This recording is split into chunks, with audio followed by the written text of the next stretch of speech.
All right. That's it. Good to go? Good to go, dude. Sweet. Good to go. Awesome. We'll see how it sounds. We'll see how it ends up. Yeah. All right, let's do a quick little intro. Yeah. What's up, guys? Today I'm here with Mitchell Pearson. What's your business called? The Blazing Vault Collect. Blazing Vault Collect. Either way, we're going to talk a little bit about life, getting to know you a bit more. I feel like I know all the Pokemon side of you and then know nothing else. Yeah, that's fair. I feel the same about you. So I'm like, so we'll chat a little about that. We'll play some golf. Why do we choose Top Golf today? yeah. I was telling Dan, like, I literally have never played a game of golf in my life, but I love coming here and just driving stuff. So that's why I picked it. Did you go play though?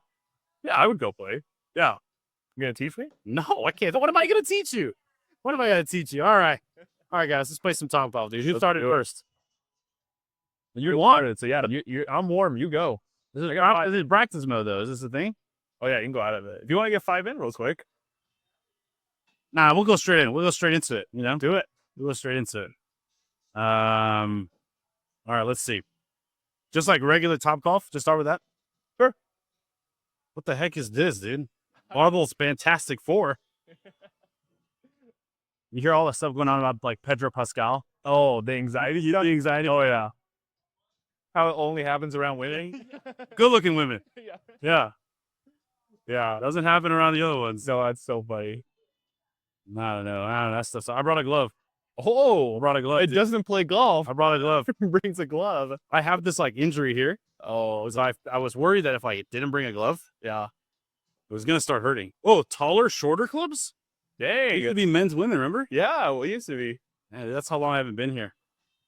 So, when did you start? Have you always collected Pokemon, or did you pause like everybody? Yeah, I think anyone who says they collected their whole life, like, I feel like it's got to be lying. It's super rare. Yeah, like someone that's like was a 90s kid or early 2000s, like me, and like they said they collected through the whole thing. I'm like, there's no way. For me, I kind of started. So I started back in November. I was living in Arizona at the time. Oh, what part? Gilbert. Gilbert? I served my LDS mission in Mesa. Oh, in Mesa? Yeah. Nice. Okay, so like right by there. Yeah. There you go. Yeah, I loved Gilbert, was there for work, but we came back home for the holidays. And my brother, he is one of those rare collectors. Dang, that was solid. That's a good one, huh? But he's one of those rare collectors he's been pretty consistent. Yeah. Right? Like he had like a Gold Star Gary from when he was a Yeah. He had a lot of mid-era stuff. But anyway, I came back home and he had a booster box of Temporal Forces. And came home and we ripped the whole thing. I don't even remember what we pulled, but I was like, probably like a lot of people's reaction. I was like, when did they start making Pokemon so cool?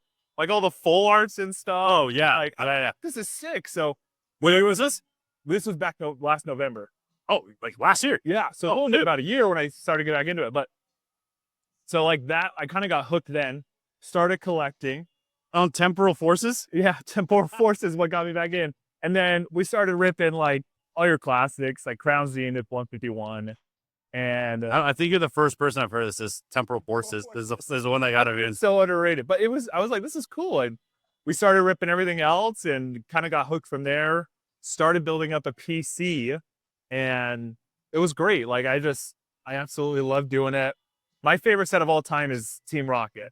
So like the OG Team Rocket? OG Team Rocket. So got back into that, did a master set, every card near mint. That was so fun. And then got to the point where I would go to shows. Right. And this is, I think, how most vendors are.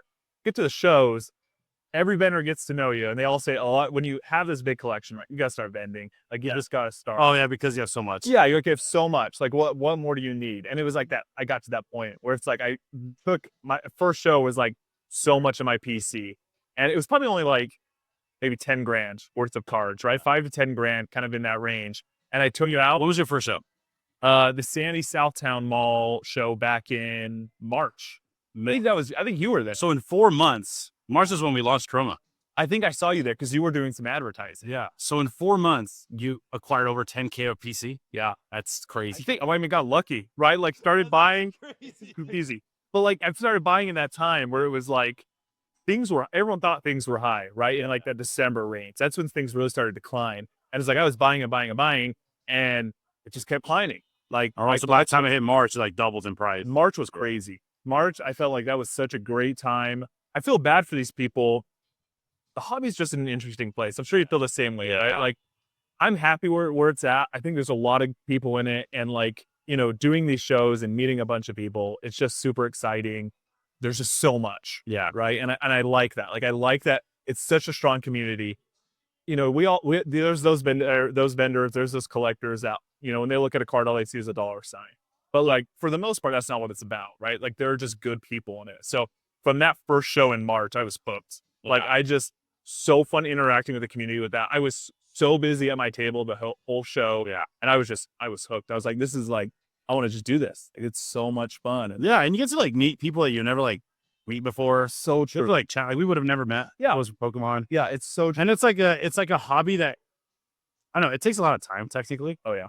And I think a lot of people, we're going to talk a little bit more about that. People really don't understand how much time it actually takes, but True. Yeah. But at the same time, it's like, it's something you can do in the comfort of your couch. If you had a friend, they can bring their collection and do it together. Like, yeah. It's not like this where it's like, if you and I want to go golfing, we got to like, buy the clubs. I got to like ditch the kids for 4 hours. I got to like, Yeah, it's so true. It's like, it's just something, and we all have that little bit of a gambler inside of us, right? Yeah. So it's like, a little is generous. Yeah, that's true.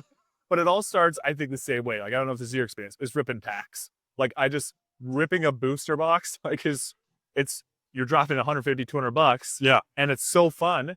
And that's like that gateway drug. Do you have like a Pokemon you always chase for? Like, because some people's always the chase. Yeah. For me, it's not that way. Like some sets it is. Like this black white, I'm like, I would love to get those because they're cool. Yeah. But like Destined Rivals, I'm like, dude, if I get a Mewtwo, I'm disappointed. I'm like, yeah, I'll just sell it immediately. So that's how I feel about a lot of modern sets right now. Like, my niche is vintage. I just love vintage. You like vintage? Yeah, I love it. And like, I have to dabble as a vendor in modern because I get like the business aspect of it. People like modern, but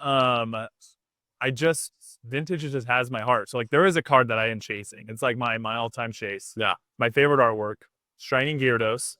Yeah. ESA 10. Doesn't have to be first ed, just unlimited. That's like ESA 10. That's the one with it's dark in the water. Yeah, it's like it's above the boat right there. Yeah, I love that card so much. So I'd say that's like my chase. That is cool. But Gyarados your guy then? No, Arcanine's my guy.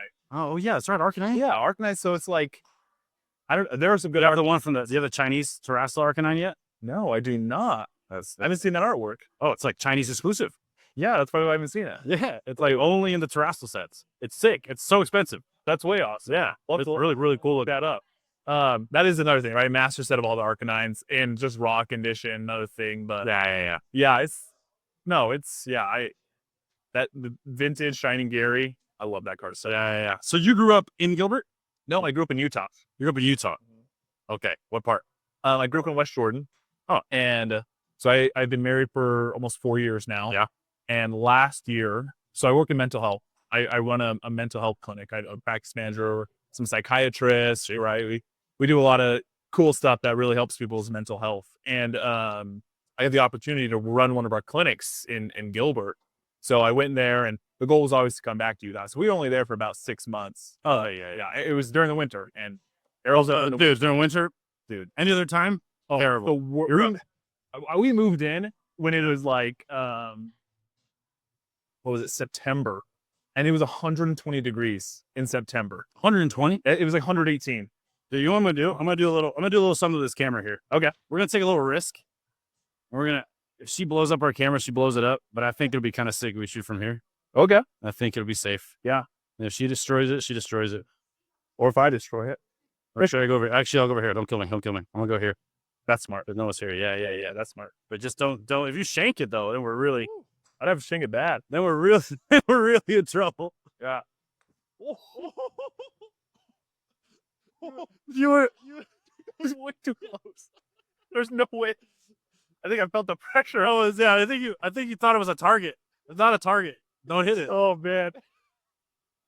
First shot right tonight. Let me turn there a little bit. That's cool, dude. But yeah, so we lived in Gilbert for about 6 months. Moved back now, and brother, I don't know what you're trying to do to my bone. I don't know. You're fine though. I think the worst is past us. Don't say that. Maybe I'll shift it a little bit. Yeah, I'll shift it a little bit. Maybe we'll go a little bit. Oh my gosh. Maybe we'll go like right here. Okay, let's try that. All right, I'm gonna turn a little bit. I feel like that's safer, you know, just a little bit. All right, okay. I think I'm just thinking about it too much. Yeah, this was down the middle, striped, Yeah. right here.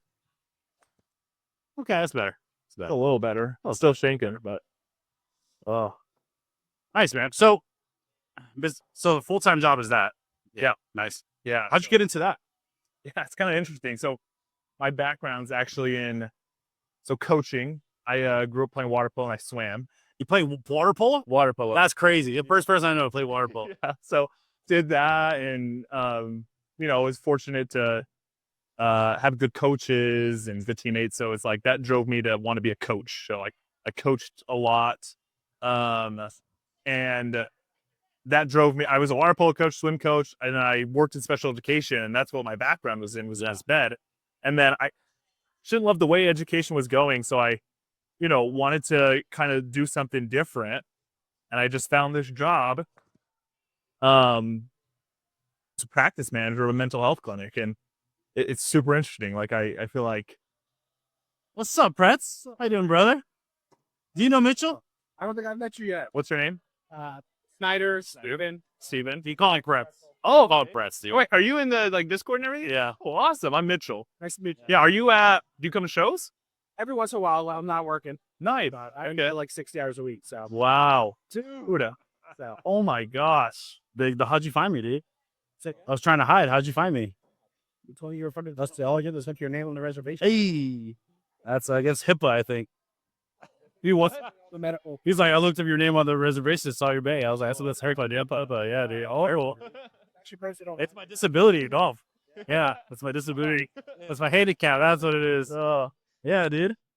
Yeah, Mitchell is a vendor. I hear, yeah, dude.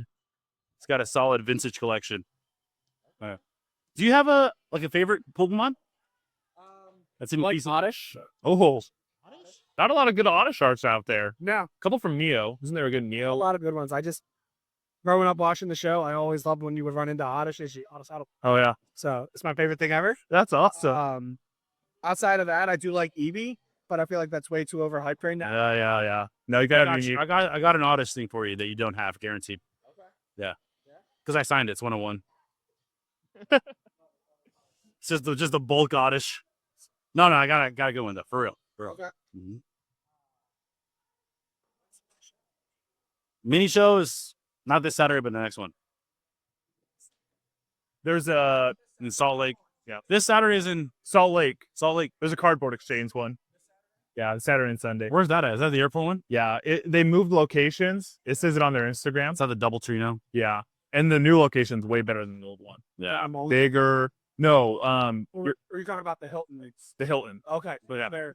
It's at another hotel, but it's a little bit bigger. They didn't allow as many vendors this coming time, so there's a lot more space. You're not cramped. Oh yeah, because the first time was brutal. So this. That was brutal. I was like, dude, there was barely a guy with a backpack.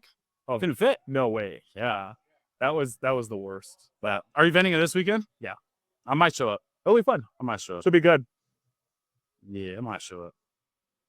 Next weekend. Careful, look, he's trying to kill my camera, dude. Dude, I've hit 3 at staying to the right. I never do that. Gonna have to ban him. Oh, they're rounds in Top Golf now? Since when? What these are I rounds? feel like I've hit way more than. Wait, what? I don't know. No, I thought it was you just hit 20. Over. That's You want to be honest? yeah. That's how Keepers. yeah. I didn't understand that. Oh yeah, you must switch your play. Oh yeah, I see what you're saying. Oh yeah. Yeah, I want to hit all 20. You just switch, yeah. So now they made it more quote unquote user friendly. That's ridiculous. I thought it was straightforward. Just tap on your name. You know what? I'd be surprised. I'd be surprised. Yeah. I thought people ask you if there was a way to turn the. As in like right now? Wow. That's like 300 yards up. That's 300 carries. That's a carry up. Yeah, it's real good. I had someone ask me once, guys like me was right out. Well, not as bright out. Like you dim the sun. They're just like, yeah. And you just give him sunglasses. That's funny. That's funny, dude. Does anybody complain about the lack of holes? All the time. It doesn't change anything though. It just. Oh, there we go. I'll get in there. No. Do I look like it? You kind of do. When you swing, keep your front foot flat. Like, don't lift it up. You just Good go bit. with your knees and your hips. Okay. You ever ski? Snowboarded. Snowboarding? So, like, I know how to describe it with skating, like, where, like, you're using your knees to turn. Sure. That's kind of how you want to think of it. Like, Okay. yeah. All right, this one. It's gonna be a big one. Yeah, see, you're still lifting it up. Okay. Still lives in it up. You saying down? Get that left foot down. Keep that Oh, the foot left down. foot down. Oh. The right foot's the one that pivots when you swim. Oh, okay. When you come through, you'll pivot. And then Pivot with that. imagine from when you go to make contact with the ball and you come through, you want your belt buckle to follow. Okay. Oh. No. He's all from right. TLC. We'll get there. But Yeah. He hit his first shot. That was my shot, yeah. Apparently that's how Topgolf is now. There's people got shots. oh, it's your shot now. Yeah. Was this one? This is it? That sure thing? Yeah. Are you hitting with a 3-wood, dude? That's so hard. I try. I just want to switch it up from the driver. Dude, what is this, Prince? I've never seen this. Are these new? Short Thing Club. It's a brand new club. Top Golf exclusive. This is so heavy. You'll like it. We're gonna smack that thing. You golf? No. You'll like it. I pretend I golf, but I don't golf. Tippy brought a glove. You guys want to meet one of my other managers?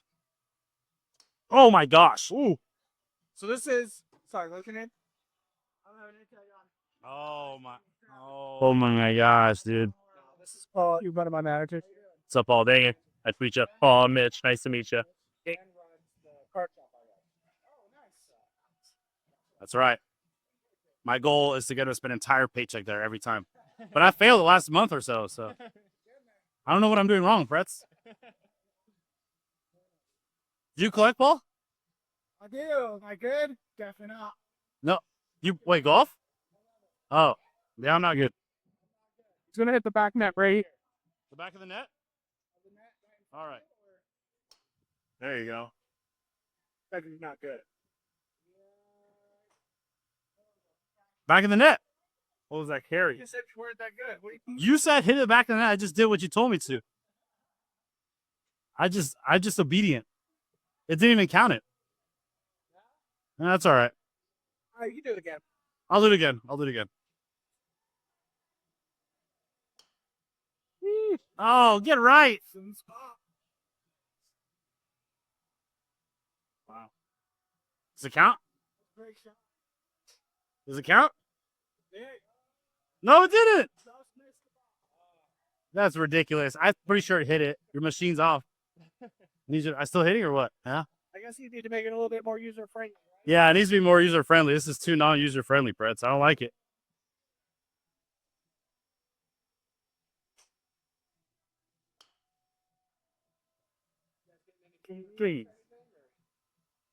I don't know. Do you want to eat something? Kenny's out of town, so I can just bill it. I'll just pretend I, had a dinner with Kenny, and then we're good. Do you guys have an appetizer or something? Let's have a small. I recommend our mac and cheese plates. They're really good. I've had those. They're good. So whites. You did too. Bart, I can say one. What do you want? I'll probably do food because I gotta go to the shop after this. Okay. Oh, I don't have the company card on me. Can't do tap to pay. I'm cooked. All right, Kenny. It's not user friendly. It's not user friendly. It's my complaint. I usually get the I'm gonna get it.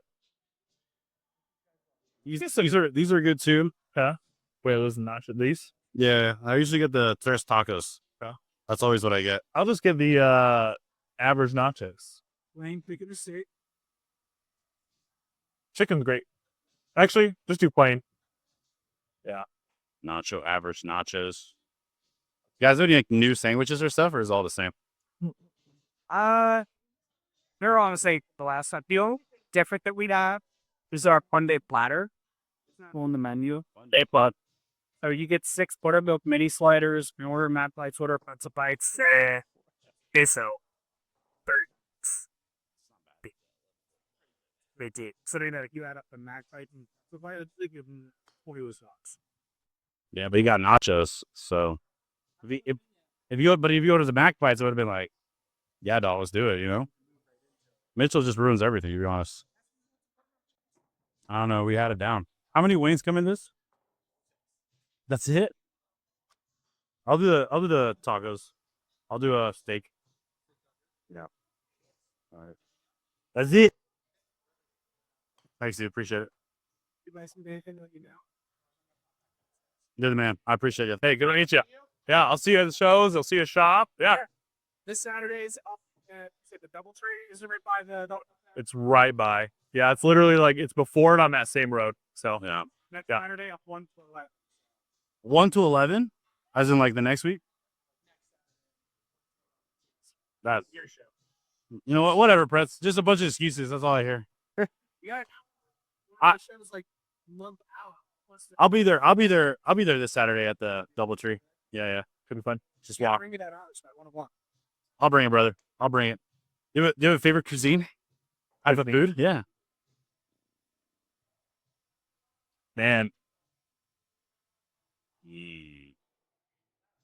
Are you picky or do you like no, I like everything. Okay. That's good. Yeah, tacos are a good one. Like a good street taco. Like my dad was a really good cook growing up. Oh, really? Yeah, like really good. So, I mean, he made everything. He was really creative, but Yeah. he did make a good street taco, good carne asada. Interesting. And we're the whitest of white, so That's interesting. Yeah. he was good with it. And yeah, once he got a Traeger, once he got a smoker, that was just like everything was just so good. You have a smoker? Not me. Why not? I don't know. I want to get into it. Get it. I'm a bad cook. That's the issue. But a smoker, you don't have to be a good cook. You just have to follow. It's like baking. You just have to follow a good recipe. That's a good point. The machine does the work. Just throw it on there. Yeah, exactly. Yeah, it's not like you're really mixing a bunch of stuff. It's just salt and pepper and then Yeah, that's true. That's a good point. throw it in, you know?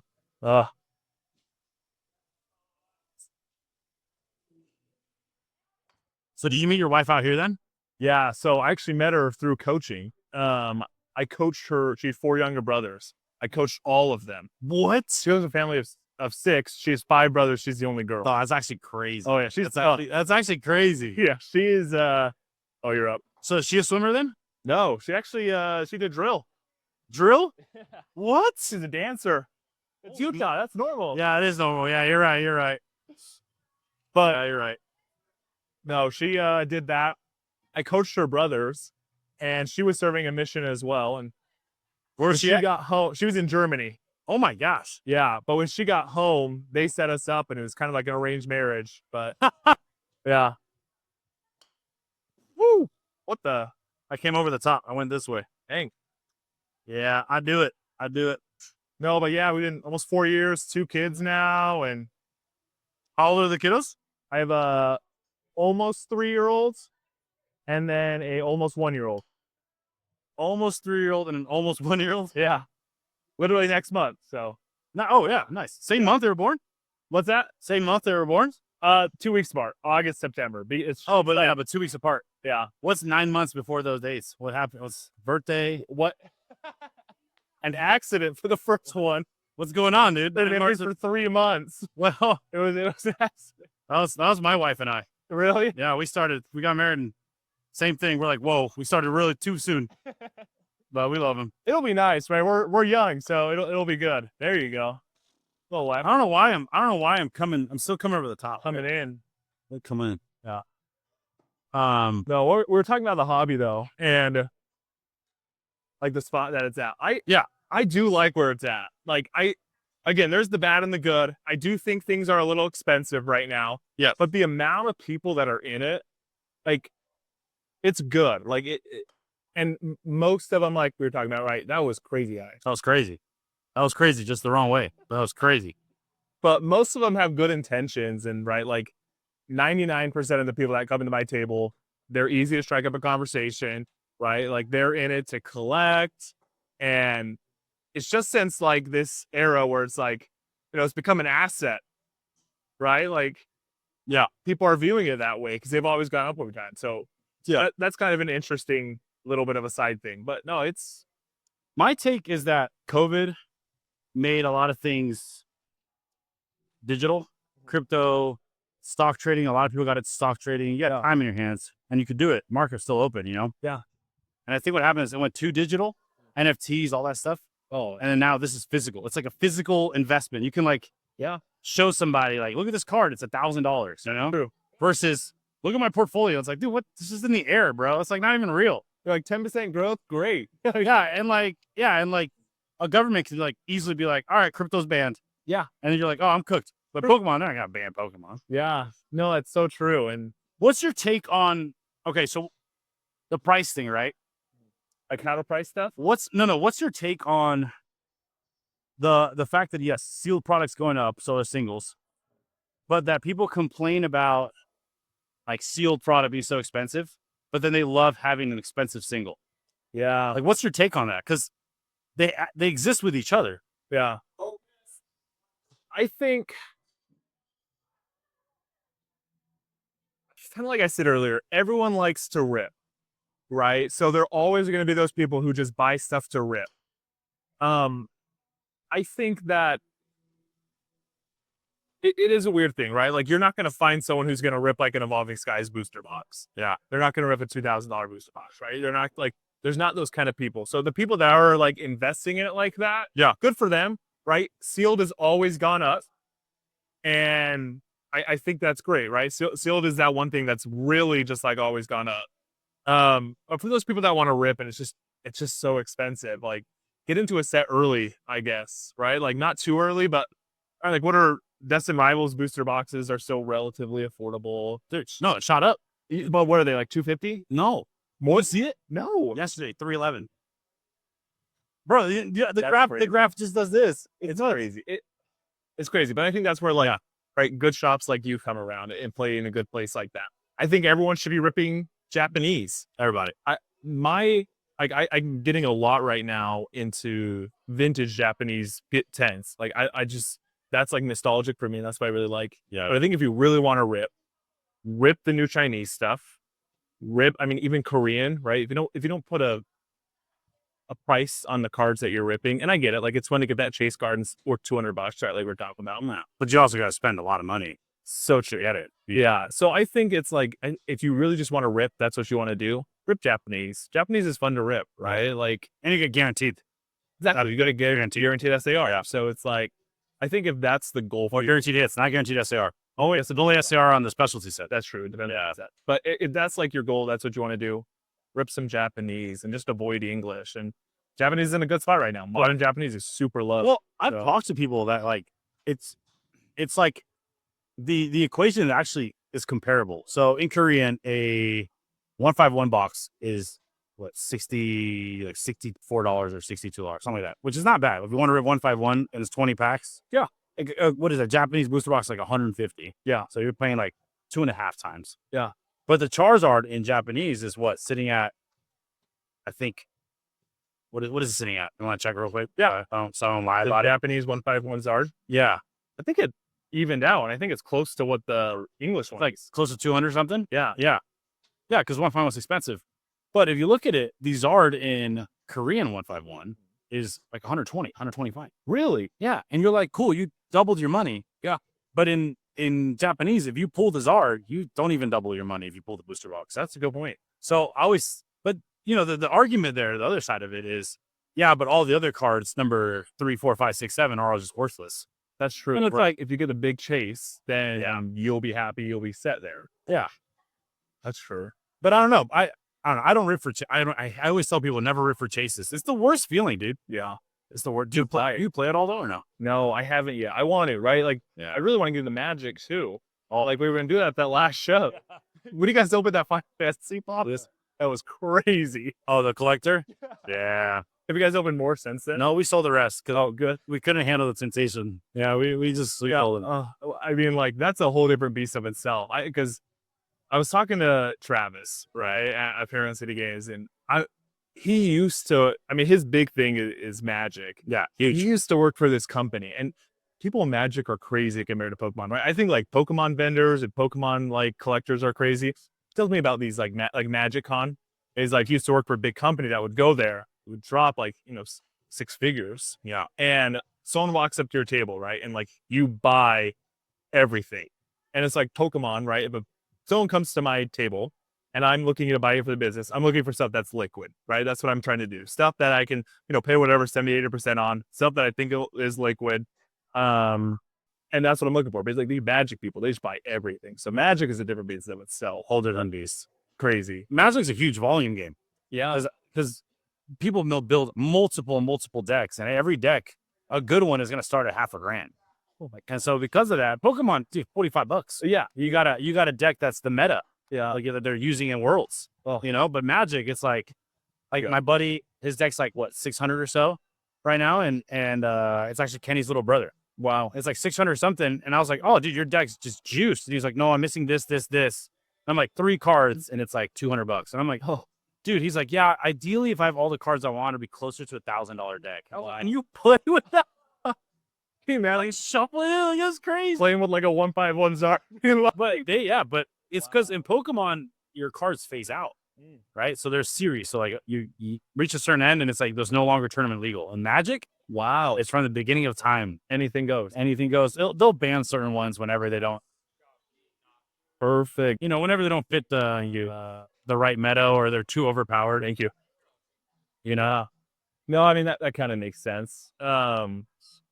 Yeah. Back to like ribbon packs and stuff. Like, it's fun, but I like what you said about like just buy your chase. Yeah, just buy your chase. I don't even deal with sealed as a vendor because I just like it's too bulky. It's too much to carry around. It is. But it's also like I want to rip it, right? Like the idea of like me selling a prismatic booster bundle for $60, like Yeah. I have FOMO, and so we're getting a God pack. I'm like, oh yeah. It will happen. It will happen. I'm so happy for that person, but I'm also like, I don't you, but like, yo, I could have opened that. Yeah. The That first was- ETB that Chroma TCG ever sold was out of my house, and it was a prismatic ETB. Oh no. The guy pulled it in the parking in front of my house, in the car, Uh-huh. in his car. They didn't even like wait to get home. Just like, didn't even rip it in the house. I'm like, you can at least rip it with me. Yeah. Umbreon. Oh, dude. And ever since then, dude, I was like, are you kidding me? Oh, So that sucks. yeah, first box ever sold. Dang. I was like, we could have ripped it, been in the green already. Yeah. Been You're like starting off good. starting off real good. Nope. No, we So still. that they were $2 or $3 grand, and you're Yeah, we're set. Oh my gosh, dude. It's just different, It is different. So obviously you came in when Pokemon was kind of surging, kind of going up. Do you feel like it'll plateau at some point, or as a vendor, do you think, nah, this might be the new normal? I was talking to Adam Uhas. He Dark Rise? yeah, Yeah. Dark Rise. So he's works a little bit in Utah, but he also works with Goated Bulls, right? Like that's his guy. And he says, right, he's been in it a bit, and he says it seems like it's 3 years, right? Like 3 years, the hobby's really big, and that 3 years is big, and that comes in like waves of 3. He doesn't think it's dying anytime, and he's been in it longer than me, right? So I take his advice more than my own, and he thinks it's still something that's going to go big as long as Pokemon keep releasing good sets, right? Like Black and White, amazing set, right? I've heard pull rates suck, and I've been in that same boat. But the Stupid Pokeballs, dude. oh, Get rid of the get Pokemon. rid of Pokeballs. I agree. Oh, Get rid of Pokeballs. get rid of Pokeballs and that. It's just dumb. But no, he thinks and I agree with it, right? I think this is gonna continue to go up. You just don't see this many people join a hobby like this. This is what I think. Like, you don't see this many people join a hobby, right? At this point, millions, right? You got people like Deep Pocket Monster, people that don't even do Pokemon. They know though, should I open it? Should I keep it? Yeah, for real. Right? Like those kind of people. There's just so many of those, right? So I just think when it's like at this volume, I just don't think it's going to die like people think it is. Like everyone thinks like the market's going to tank. No, it's going to do what a normal market does, right? It's going to have high highs, it's going to have lows, and that's just what's going to happen. But I think this is just the new norm. I think people just like Pokemon, right? That's how kind of I was, right? Like took a break, came back. I could see myself doing this for a while. And like, I have people that come to my table that are 40, 50-year-olds, and it's like they're into it, and they say they're gonna be doing this forever. So I think it's a thing that's gonna stay. I don't see it really taking a dip like people saying. Maybe a little plateau, but I don't see it like sinking like people found. So One of our biggest focuses, or focus in Chroma, is if the whole saying, like, if you build it, they will come. Mhm. And our whole thing with it is, if Pokemon, at least what I've noticed is when people go on these ripping sprees or spend a lot of money and then they have to get more responsible, it's like it makes sense. Get more responsible. Like we always tell people, they'll come to the shop, be like, dude, I couldn't come on Tuesday because I spent too much. And we're always like, okay, just tell us, hey, I'm coming. Don't let me buy anything, and we literally will not sell to you. They're like, would you do that? We're like, I'll cut you off. Well, sometimes they'll convince us because like, no, really, I'm good. And we're like, no, you told us no. And after a while, they're like, no, really, yeah, I'm serious. I'm like, all right, fine, you can buy. You got serious with me, but I'll hold you to it, right? Yeah. But what I've noticed is that there are people that you see repeatedly, right? All the time at these events, at our shows, at our shop. I'm sure at your booth, you see people that seek you out. Yeah. And our whole thing is if we can build an awesome community, we're surrounded by great friends and an atmosphere, it becomes more than just Pokemon. It becomes like, like, I don't know. How old are you? 24. 24? Yeah. Dang, dude. Never mind that. When I was a kid, I'm only 32, but still, that 8-year difference is actually a lot in terms of technology, right? But when I was a kid, I got older brothers, so So when I was a kid, like I remember, like it wasn't like you just pinged a friend or like your parents could text a parent. It was just like, good luck, But I remember every single day at 4:00 at this guy's house, we're gonna watch Pokemon on WB Kids every single day after school. So it was like I knew if I went to his house, he was watching Pokemon, and other people caught on. And so all these friends, you didn't have to connect. You just knew somebody you knew was gonna be there. So that's kind of what we're building, where it's like you don't even have to ask if someone's going to Chrome on Tuesday play night. You just know that if you show up, that one of your friends is gonna be there, and you get sort of like a little town hall where you can just come and hang out. Yeah, and I love it, dude. I love it. Where it's like it's pulled away from this like online presence and focus to just like it's raw. It's in person. You're making deals in person. Like it's not like you're buying it off of eBay or TCG Player. Yeah, that's a good point. And like you guys have been around 4 months full time at these like play nights. Like, are you guys seeing like the same like 10 people, 15 people, 20 people? Like, what is that community at right now for you guys? We'll have the same like 70%. Wow. And then that 30% is always new, and they enter into that 70. Wow. So a guy named Chris Porcelli one day randomly walked into the shop, sat down. There was a Walmart drop that day for Black Bolt. He's like, do you mind if I sit here and just like wait till this finished and then I'll go? Sure. So we sat down and talked for like 20 minutes. And he's been collecting for a long time. He's got a beautiful slab collection. He's check it out. Wow.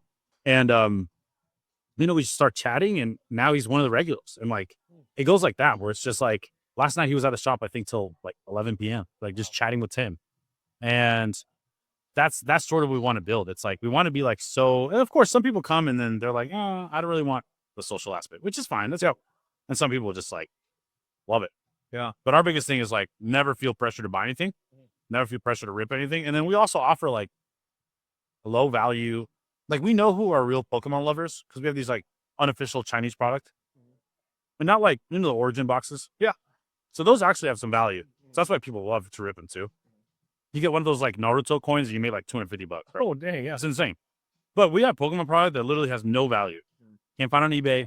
You can't find it. It's like you're literally ripping because you love the art and that's it. There's like, you're not making a single penny back. Wow. And we have people that come in and they'll drop, $150 on these like fan art stuff. And it's random and there are rarities, but we don't know. Value. Yeah, there's no intrinsic value to them, right? Because they like the art. But it's them, yeah, they love it. And it's cool about it because, usually it's one guy starts it, and then a second person, a third person. Usually like 4 or 5 people jump in, so they start seeing the art. What's cool about it, someone goes like, oh, I love Lucario. And you go, take it. Wow. And the guy goes, I love this. And they go, take it. And you don't care. Yeah. And then that's like kind of how it was like as kids. You didn't know about values. Yeah. So you just gave things away. Yeah, we all had that, crazy card that we wish we would have held on to, better condition. But you're just having fun. You're just having fun. Yeah. But the other side of it, I was talking to, who was I talking to? I'm going to raise this. Here we go. Who was I talking to? The other side of it is, I get it a lot on, like, obviously we're pretty active on socials.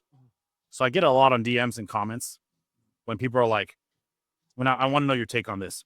Let's go back to Pokemon where we didn't care about the values and we just collected what we wanted. Was that ever a thing? In your opinion, was that ever a thing? I don't know. Before I was into it, I'm maybe, right? Like, even when I was, I think like around like 2012, 2013, as a kid, that's a lot of what I did, right? Collecting. And I think it has more to do with age, right? Like as a kid, that's how we were. Like I didn't care about how much that card cost. pops. Yeah. That card looks cool. That Mega Charizard's awesome. I want that. I'll give you these 4 cards, whatever. And it's like as we've gotten older and when we're adults and we see that stuff costs money, right? There's that value in those things. I think that's when the change happens. So maybe initially, but probably not anytime. But someone got screwed though when you were a kid. Yeah. Either you got a good deal or like someone did get screwed. That's true. Because the value was always there. Yeah. We just didn't know about it. I guess that's a good point. Yeah. Value was always there, but we didn't know about it. Yeah. Yeah. And so we can't go that from my opinion, I think it never existed. Yeah.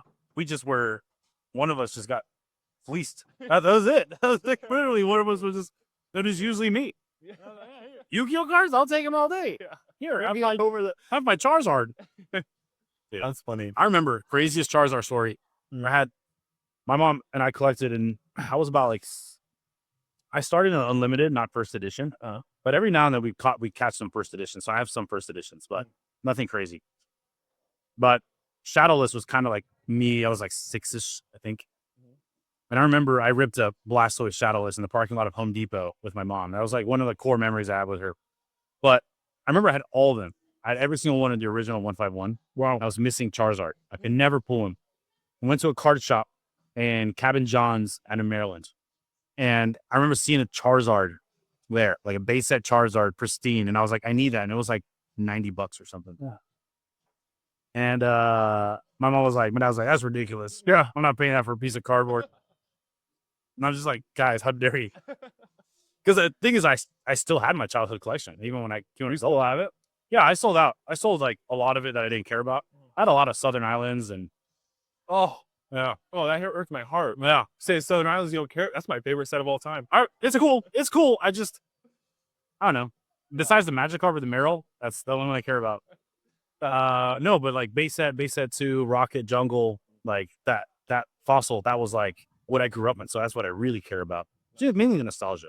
Yeah. Like I remember dealing with it. But once you enter like e-readers, like that was sort of like when I was already phasing out. They're cool, but like they're really cool. Yeah. I just now that's like, yeah, there's a huge niche for e-readers, but yeah, I think I'm doing this is like, we're talking about this. I'm doing a poll on my Instagram right now. I'm going through every single English set and I'm just saying, which one better, X or Y? And like whoever wins, it's going on to the next round. And we're still in Scarlet and Violet, right?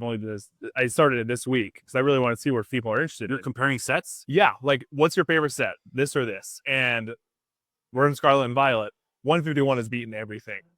It is just destroyed. Yeah. We haven't gotten to Prismatic yet, but I mean, I think it will. It'll beat it.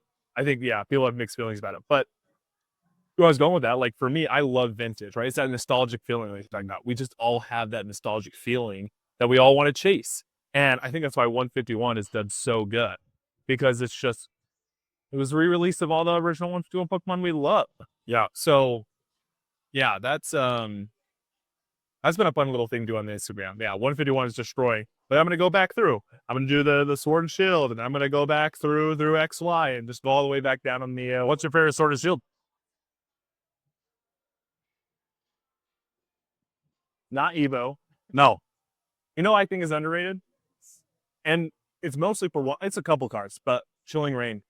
Really? Yeah, I think it was it Evolving Skies got released, and then Chilling Reign was after, and Chilling Reign was just like flew under the radar. Yeah, it was so cheap. It was like no one wanted it. So true. But like the Blaziken in that set, it's one of my favorite art. Blazing is cool. The Galarian Slowking, like that card is so cool. Like the Articuno, like there's just a lot of good Calyrex, Calyrex Spider. Yeah, yes, they are. So I think that's probably my favorite Sword and Shield. That's just like it's just good. I don't know. It flew under the radar. Every time those come to my table, I always buy them up. Because that's the other thing. I think a lot of vendors don't realize this. If you buy stuff that's just liquid, that you don't like, you're gonna, when someone comes and offers you low on it, you might feel a little desperate to sell it because you don't have any, like, there's no emotional attachment to that card, right? For me, I only buy cards that I like, right? Really? See, that's it. But if you were a table, like if you were a closed shop, you'd be happy. I'd be happy because I look at that as my PC. So if you walk up to my table, no way, every card you see on my table, I like that card. So if I don't sell it right where I don't want to sell it for, I'll be fine, right? Like I don't care. Like I like a one that's like, that's rare. I hope you know how rare that is. Yeah, it's extremely rare. I think it's rare. And you know where I learned that from? It was like right before I started to get into it. Dylan the Bulbasaur he mentioned that. He's like, I only buy cards that I like. And this was way before I started vending. But I always remembered that. I was like, you only buy cards you like, so that's why you don't feel like you have to desperate sell. And Mine would just be Magikarps. There'll be nothing else. yeah, and Manaphy's. And Landry's my daughter. Mandy's are my daughter. Hey, good memory. Yeah, memory. Yeah. But I think that's what I try and do. It's like I only am gonna buy cards that I like, and if they don't sell for, obviously I know there's the negotiation behind it. But if I don't like the price that someone's offering on it, I'm not gonna feel pressure to sell to them because I like that card and I'm keeping it for me. If it doesn't sell, that's crazy. So crazy. And yeah, that's what I really try and do. Like, yeah, like I think I don't know. That's why a lot of my table's vintage. I've really started to transition to slabs because I'm getting into slabs. But yeah, if I don't, I'm just a whole different beast, though, right? oh, such a different beast. Yeah, that's been different. Is that move slower? This is why I tell people who get into slabs. It's like now that when I had just a little collection of slabs, 20 cards, 20 slabs, 10 slabs, right? Like they were really slow. It's a lot for some people. Yeah, it is. No, that's true. It's true. And that was like what I started with, right? But then once I've gotten to like where I'm in now, like one of my cases is complete slabs. In another case, I have maybe 10 slabs that are all like the high value stuff. Yeah. The people who buy slabs come to me every show. And those people, right? Those are the people that I'm going to do big trades with. Those are the people that are like, they're going to drop $2,000 or something. And those kind of people start to get drawn into your booth. Whereas when you're just doing singles, right? Like if you're looking at this from like, if you want to make money, right? That's the goal. And I always encourage people to get into slabs. Yeah. Because those kind of people are going to come to your table. Yeah. And you might do 2 or 3 sales or trades for slabs a show, but they're usually going to be your biggest. Yeah. And So, I mean, Pokemon's a margin game, right? Yeah. And so like our biggest stressor as a shop is, and I'm sure you can let me know how it is as a vendor, is obviously you buy at a certain percentage, you sell at a certain percentage. There's all the expenses you take into account. What a vendor versus shop, a little bit different expenses, yeah. But typically, slabs are still the same margin as a raw card, right? Whether if you buy it at 80%, you sell it at 90, still 10%. It's just dollar sign is much bigger. And so 10% of a $2,000 deal is $200. Yeah. 10% of a $20 card is $2. And you go, great, made $2. Now I got to sell 100 of these cards to get there. Yeah. Versus, a couple of great slaps. One big one. Yeah. So, yeah, that's how it is for me. Yeah. Like we're hoping, as most vendors, right? We're hoping to sell a card for 90% of the market. Yeah. Right. That's like pretty typical. Every now and then you get like 100% of it. Somebody just, yes, I'll has a sticker. Yeah. They just want it. And, but yeah, that is like, slabs, like people that are like, hey, how do I get that? I'm not that high. I shouldn't be talking like I'm this crazy vendor. No, but like people, that was some advice that I got, right? Like if you really want to take it to the next level, get into slabs.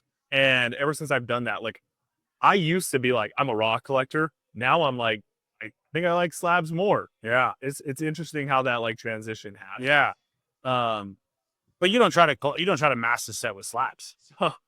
Yeah, that's not. I'm trying to do one thing, and I haven't started it yet. It's just been a thought, and I really want to do it. So Southern Isles is my favorite set. Okay. And recently, I got a damaged Meryl for you. Hey, there you go. That's one of the best artworks from the set.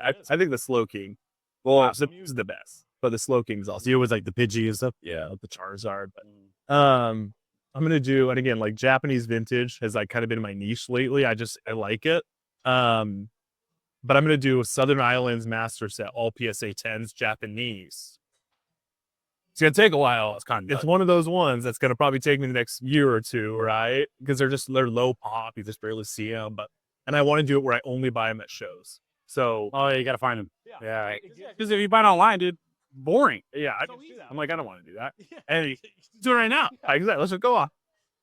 But like, that's another thing that I see a lot of vendors, they come and go like this, right? They'll do 1 or 2 shows, 3 shows, and they're just done with it. I realize it's not for them.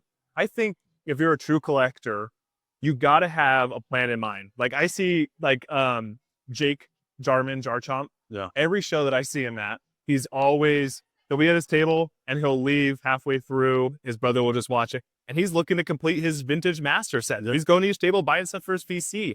And it's like, I started doing that too. And that, if you do feel burnt out with it, and burnt out, right? Like this is a pretty easy job as a Pokemon vendor. Yeah. But if it just gets tedious, you're doing the same thing. Do that for your PC where you just walk around. Because I also do vintage master sets, and it's fun going through binders and be like, oh my gosh, I need that card, that $1 card. So you get to know people and connect. Exactly. Find out how other vendors are. Yeah. Right. So, yeah, that's super fun doing that. But Southern Islands, Japanese, all 10s. That's what I mean. It was nuts.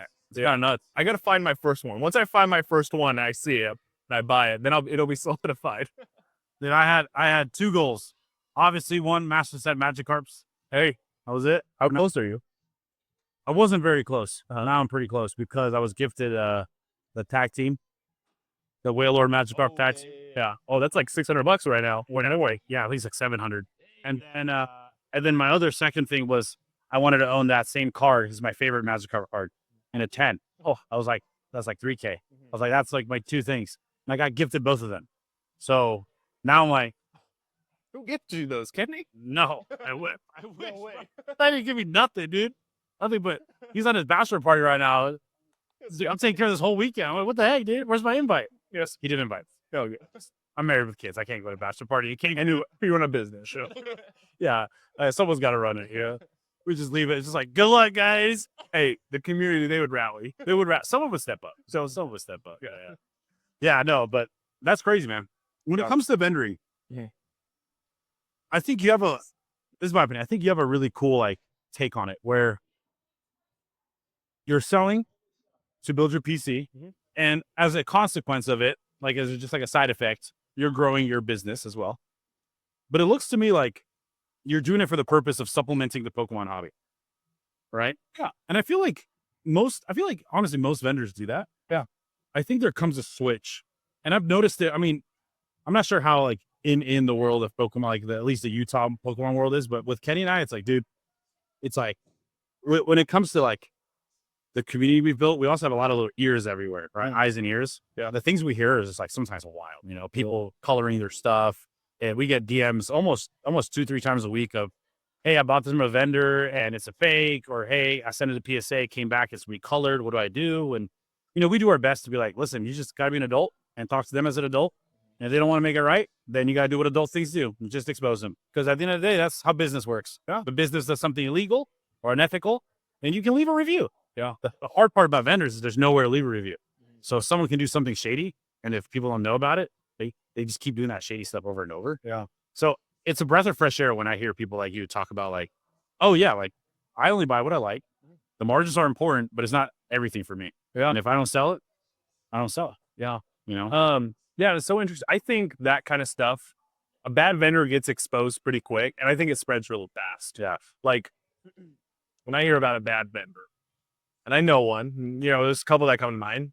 Not a crazy ton in Utah, like I said. I think we're a little bit of a bubble or whatever, but there's a couple out there. Yeah. And once you hear about that, Chroma like, TCG, yeah. Chroma TCG, those guys. Hey, man, don't deal just with them. Just when Kenny's at the booth. Yeah. When Kenny's at the booth, stay away. But I see it happen like, all right, someone come to my table. Yeah, it's a classic story. We've all seen this. They bring me their binder, and I usually pay pretty fair, right? Like if I buy a ton, maybe I'll do 70%, but usually I'm like 80 to 90. Yeah. When they're including all the junk. Exactly. Yeah. You're like, okay. So you're like, dude, I'm never gonna move this. Yeah. But anyway, so like they someone come to my table, right? It's a classic story. They'll hand me a card, and this is where collectors got to really double check this. No. PCG, right? If you click near mint, pulls down on a list, and it says the card's $100. Okay. PCG, right, takes the average sales of the last year. Right. You got to click that view more data button and see what the actual last 5 sales were, 10 sales were. Great card. I'm picking it up actually from a lady tomorrow. She'd value the card in her Facebook post at like $100. It was exactly this, $100 on TCG. I clicked the view more data, last 5 sales, $250. And before that last 5 sales, there wasn't a sale for like 3 months. So I told her, right? Like you just are honest with her and you're like, hey, like she's sick because she tells me, right, I got a couple offers. And I was like, are you pricing them right? And I show her this. And that's what people need to do, because I have that happen all the time. I'll have someone come to my table and they're like, yeah, you're offering me like way more than that other vendor. I'm like, well, did they show you like those view more sales? Because that's kind of like the actual market. That's what's gonna be soon. That's what I'm gonna for the next week or two. Yeah. Yeah. And like I hate that thought of like, if I rip this person off and I put it on my sticker for, you know, 50% more than what I told them the value was, they walk right back. They're like, what the heck, man? So like, I think those kind of vendors get exposed pretty quick. Like I don't think they stick around fast. And if they do stick around, you know, they're not doing the same sales that we are, right? Like it's just, they're not building the community like we are. Like I like that interaction that happens with it. And I think those kind of people kind of fall off pretty quick. Yeah. So it's quick money flip. The sneaker guys that went into We all know guys. Yeah. But yeah, so it's like, I don't know. For us, we get a lot of binders that come through, right? Obviously, we get a lot of singles that come through. Sure. And our biggest thing is usually they kind of know what they're getting into. Our biggest thing is always, would you want to grade this? Would you want to invest it in grade? And most of the time they'll be like, okay, tell me more about it. Like, yeah. So I'm like, all right, look, out of these 50 cards you want to sell me at X percentage, it's like these 4 here, we will send to grade and we will make money off it because they're probably going to 10. You know, Kenny and I have like an 80-something% 10 ratio. Like, we're really good at it. I got to come to you guys. We're really picky. We're extremely picky. Wow. And maybe we missed a few that would have 10, but I mean, we're like, we don't want to waste our time. We don't want to waste everything to be efficient. But there's also better people than us. So I'll point you to some other people. But most of the time they'll say like, nah, I don't want to do it, which is wild to us. But that's how we feel like that's our goal of being as transparent, to be like, hey, look, right here, you have like $500 worth. If these guys 10, it's like $2,000 worth. So it's up to you. Do you want to risk it? It could not happen. Or do you want to do you need cash now? And most of the time they say, I just need cash now. You guys take the risk. I'm like, okay, yeah, sounds good. But, I feel like that's also a big thing where, vendors love it. So like, oh yeah, I was able to grade this guy's perfect near mint card. He had no idea. And I was like, dude, tell him, bro. Like, yeah, why are you fleecing him? Like, if you knew that. Now it's a different thing. If you bought a whole lot, you found a card you missed and you're like, oh dude, that was a great buy. You're like, okay. Yeah. And one of my favorite stories is this one guy, a guy in our community, he bought a prismatic Pokemon Center UTB, but the guy who sold it to him, a vendor, his vendor, Jake Ross, stay my while, yeah. He sold it to him as a normal prismatic ETB. Oh, and so obviously Jake's, and his wife's like, wait, how'd you sell it? He's like, oh, I sold it. She's like, that's a Pokemon Center. I think that's the story. That's a Pokemon Center. He's like, oh no. He's like, they're the nicest people ever. They're the nicest people ever. And I meet this guy who bought it for the first time, and we start talking, and he tells me, yeah, I bought this ETB, and I don't know from what vendor it was. He's like, but it's Pokemon Center, and he's like, I only paid like $100 for it, so I'm pretty sure he priced it wrong. And this is the first time I'm meeting this guy, and I'm talking to him, and I say, hey, like, I know who that vendor is, and he goes, I'm gonna go make it right. What? And he goes up there, and he offers to make it right, and Jake's such a nice dude. They're like, nah, don't worry about it. I'm like, bro, what do you mean? That's like all your broth. That's crazy. That's a lot. And at the end of the day, like, the guy insisted, and I gave him another extra 100 because Jake refused to take sticker price for it after a mistake. And I think it speaks volumes on both ends. Like, as a vendor, it's like awesome that you understand it was your mistake. You're not bitter about it. You're just like, I got to be more careful. And as a consumer, you're like, oh, I should maybe try to make it right. Yeah. I mean, like, that's rare to find. Rare. Yeah. Yeah. I'm sure we've all made those mistakes when vending. My very first show, I was doing a trade, and I don't remember the card that I was trading away, but it was like an $80 card. Guy brings me like $100 worth of cards, and I priced them all way too high. Realistically, this $100 worth of cards he brought me was like $40. What? Because they were like, again, it was like my first show, the end of the show. I'm just like all over the place trying to get 2 deals. It's your first one, right? You have no idea what you're doing. And he brought me, this is so stupid. And so it has been in the hobby. Like, I should have recognized this. He brought me a bunch of 2016 celebrations. Like, I thought they were a base set. No way. Like like one was a Chansey. Like the Legendary Collection one stuff? That stuff? Oh. Yeah. And I was like, I priced it on like as their $40 cards, $30 cards. And they're realistically $2. Like $4. And I just looked. And he walks away, and I'm just showing another vendor. I'm like, look at these cool vintage cards I picked up. He's like, it's like, look at that. You're at the bottom, sure, 2016. I was like, oh my gosh. And I'm like, that's my loss there. Like, maybe the collector didn't know, but it's just like one of those things that it happens all out. It sucks. Yeah. Dude, when it comes to show day, what do you feel like the most stressful thing? I don't know.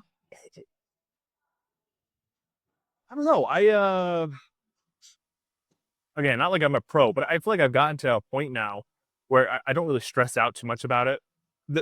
Okay, there is one stressful thing. I love vintage.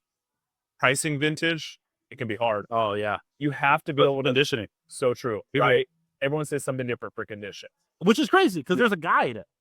There's literally a TCG player has a guide. I don't know this in. Bro, what? Yeah. Yeah, it gives you points and you can like literally hollow scratching, forget it. Ain't lightly played. Oh, ain't lightly played ever. Yeah. This hollow scratching. Yeah, yeah. Dents, right? Oh, yeah. Dents is actually technically, if it's under an inch of cumulative dent, under it's not damaged. It's heavily played. Wow. Yep. So it could be the tiniest dent on one side only, and the other side nothing, and it won't be damaged. But if it's on both sides, you have to add it. So half an inch equals an inch. That is, I did not know that existed. And that's the only damage. Now, if you add hollow scratching, add edge wear, then you're fair game. Yeah. Then you're in that section. Yeah. That's cool. No, I never really looked that up, dude.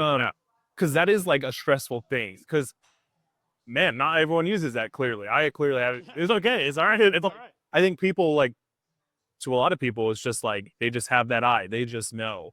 And I always try and back it up, right? Like, especially if I have something that says like doesn't have a TCG sale, it only has eBay sales, right? And it is a card.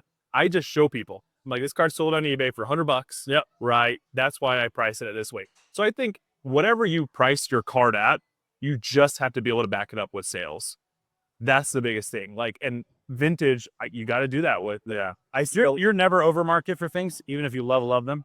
There are some cards I'm a little over market for, and I'll explain why. So, like, okay, I have a card right now, the PSA 9 Southern Islands Mew. Okay. It's a sick card. A PSA 10 just did like $22,000. That's disgusting. A PSA 9 just did $1,450. Lowest listed is like $2K, but it's a best offer on eBay. So it's like unknowns. It's like, when it's something like that, that's low pop, right? Like, I'm not doing that for a Charizard from 150. It's so hard. Yeah. Yeah, but it's like this. But this is like a pop like 300 card. So it's like, I'm going to be a little bit higher than that last sale. And I guess that would be technically over market, but I'm not going to be near that 2,000 or best offer on eBay. Because clearly, right, like a ton of people had passed that. Yeah. They're not going to buy that card. So if I put it at 2,000, why are they going to buy mine when they pass that one up on eBay? Yeah. So it's like, that's a card like that. Maybe I'll price like around like, I don't know, $1,600, $1,500, right? It's going to be higher than that last sale because it is low pop and the only listing is 2K. Yeah. But it's not, it's not going to be right at that last sale. That is one of the... A 10 is 22. Yeah. It's like a pop 20, I want to say. It's impossible to grade because Southern Islands, right? It's all hollow. And it's just it's same with like Legendary Collection, the reverse hollow. Yeah. The fireworks. Yeah. Those are notorious for print lines. And they're notorious for scratches. That's nuts. Like, printing them is impossible, or getting high grades on them impossible. And mine's a brand new cert too. So that's the other thing, right? If you get into like certs as well, because PSA's trading so great, how to change the rating. It's like a 2 cert versus a brand new cert and a vintage card. Right? That brand new, that's going to be worth a little bit more, right? Nothing crazy, but it does have a little bit of a premium because that's an actual 10. Yeah. So it's like pricing vintage. Because they had to change it up. Yeah. Yeah. Like they said, like the old 9s that would be like 8s. Exactly. And the new 9s would have been like 10s now or something like that. So true, right? So it's like, I think when you're pricing out vintage, just get multiple. If you're a collector, get multiple opinions, go to multiple vendors, multiple offers. That's the most stressful thing then, pricing vintage. Pricing vintage is tough. Yeah. And I think I've gotten the hang of it, gotten that eye now, but it's tough. I just tell people, like, you got to be able to back up the sale, right? Yeah. If I have something priced, I got to be able to back it up, show the sales, show the listings. Listings don't really matter that much, unless it's low pop, I was saying, but show those sales, right? If you have that, if someone comes to your table and is like, whoa, $200, TCG, it says $100. Well, yeah, here's the sales. So I think as long as you're able to back it up, it's fair game. So, and then last question. Have you done out of state shows?